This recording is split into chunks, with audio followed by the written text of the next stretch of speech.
He was responsible. He was relentless. He was tough. It takes a lot to keep getting up out of the bed every morning and running into situations on your job and in the street and everywhere you go. And I'm not minimizing that women don't run into tough situations, because I know you do, and I respect you, and I've been your advocate for years. But let me tell you, there is a vast difference between what a woman encounters on the job and what a man encounters on the job.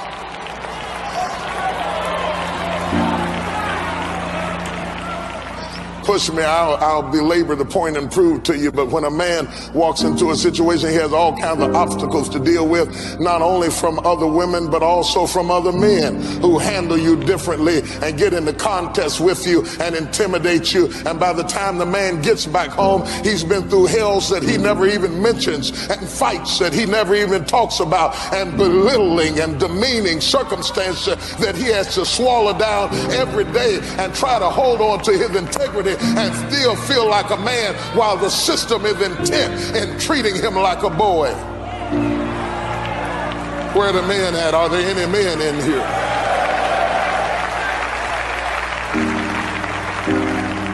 And the problem with a mighty man of valor is that a mighty man of valor is used to winning. Everything you jumped in, you whooped it.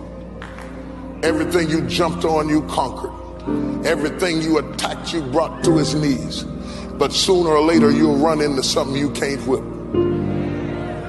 You might not believe it today, and you might think I'm an old fuddy-duddy. You might think I'm foolish and stupid and ignorant, but buy this tape and save it. Sooner or later, you will run into something that makes you question everything you thought you did well.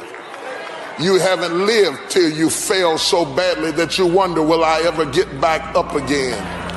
You don't know who you are until you've made a mess so bad that you can't even figure your way out of the situation, and you've got to call on God because you've made a complete mess of everything, and everything is out of your control. And frankly, men, you won't worship God effectively until you have lost control and begin to recognize that you are not God. That's what makes you get down on your knees and call on God. When you get in something you can't get out of, it'll make you seek God. See, it's one thing for the kids to come running to mama, which is the normal order, and it's another thing for a woman to be able to turn over and run to him. But who does he go to?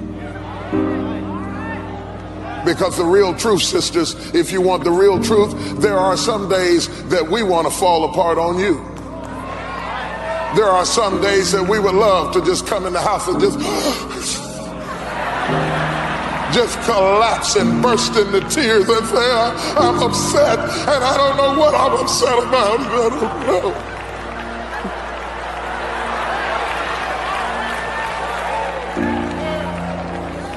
know. Most of us manage to make it through the night without that, but that doesn't mean we don't feel it. That doesn't mean we don't deal with it. The truth of the matter is we generally swallow it and keep on smiling, trying to be everybody's Superman, everybody's hero, trying to always deliver. There are men in this room, everybody has their number. Mama's calling you, move the refrigerator. Sister's calling you, move the couch. Wife is calling you, fix the refrigerator and the stove. Everybody's calling you. Anytime there's a situation, anytime there's a problem, and a man develops a Superman, what I call a Superman complex. He wants to be everybody's Superman. He puts on his boots, he's got on his cape, and he wants to leap off of buildings in single bounds and fix everybody's situation. And people love him as long as he does that.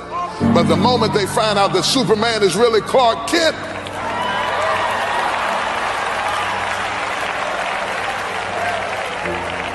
they don't know how to deal with it, and sometimes